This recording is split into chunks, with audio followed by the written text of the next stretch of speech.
Minasan, konnichiwa. E-Journal no Onimae, yokoso. Excel tomoshimasu. Kali ini saya akan menunjukkan alternatif media dalam belajar bahasa Jepang. Belajar itu membosankan. Itu adalah kata-kata yang sering diucapkan orang-orang di luar sana.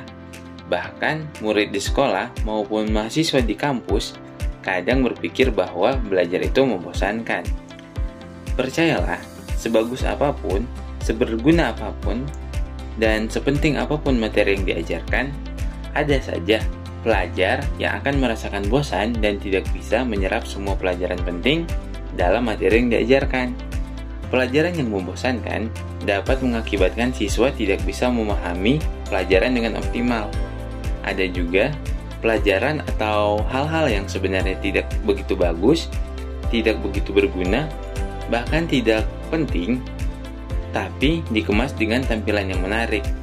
Hal itu akan lebih teringat dan berbekas, bahkan terbayang-bayang. Bayangkan kalau materi pelajaran yang bagus disampaikan dengan cara yang menarik. Pasti para pelajar akan lebih bisa optimal dalam memahami pelajaran-pelajaran tersebut.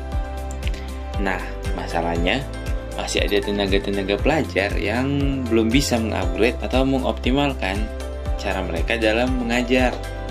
Mungkin karena beberapa faktor, seperti ada tenaga pelajar karena faktor usia yang sudah lanjut, maka dia tidak bisa mengikuti tren atau gaya belajar siswa. Ada juga tenaga pelajar yang sebenarnya mau mengupgrade atau mengoptimalkan cara dia mengajar, tapi karena di tempat dia mengajar mungkin fasilitasnya belum memadai, maka itu dia mengajar dengan cara yang biasa. Tapi apapun faktor penghambatnya, sebenarnya kita tetap bisa belajar dengan baik karena berkat para pengajar yang dengan sebisa mungkin memberikan pelajaran dengan cara yang terbaik kepada para pelajar. Dalam mengoptimalkan penyerapan materi pembelajaran kepada siswa, salah satu caranya dengan pengajar harus menggunakan media pembelajaran yang menarik atau yang disukai oleh siswa. Media pembelajaran ini seperti alat, barang, sistem atau hal lain yang sebagainya yang berguna sebagai alat bantu untuk menunjang proses belajar mengajar. Salah satu media pembelajaran yang saya rekomendasikan adalah vlogging. Vlogging ini merupakan gabungan kata dari video dan blogging, yang fokus utamanya adalah video.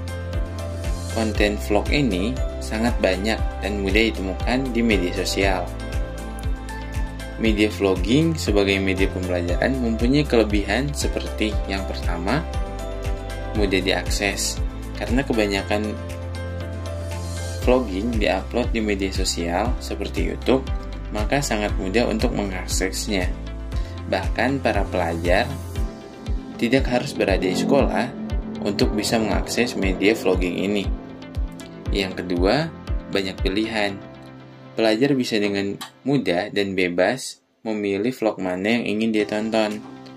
Pelajar bisa dengan mudah memilih topik pembahasan, pembawa vlog, atau sekedar memilih vlog mana yang dia ingin tonton.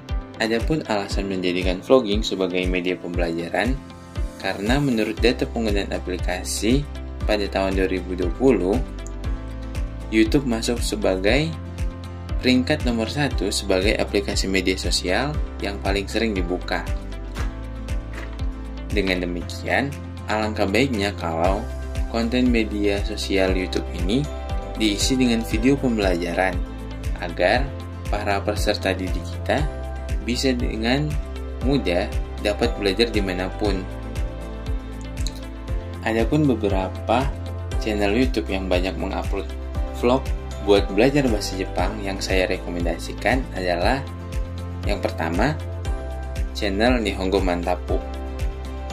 Channel milik YouTuber Jeremy Pauline ini sangat banyak mengupload vlog belajar bahasa Jepang, di mana YouTuber ini adalah seorang mahasiswa di Jepang.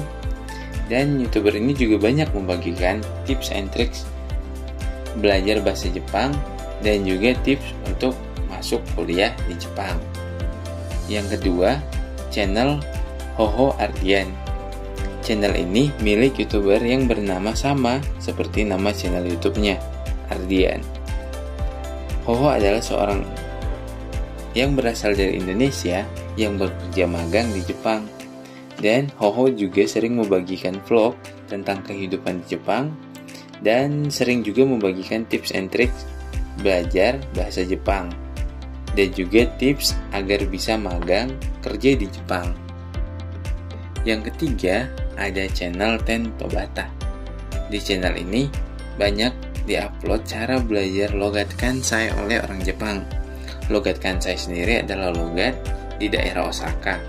Jadi logat Kansai ini ibaratnya kayak logat Betawi di Indonesia. Sebenarnya masih banyak channel YouTube yang membagikan vlog belajar bahasa Jepang dari tingkat dasar, menengah, tinggi, bahkan sampai vlog belajar logat bahasa Jepang.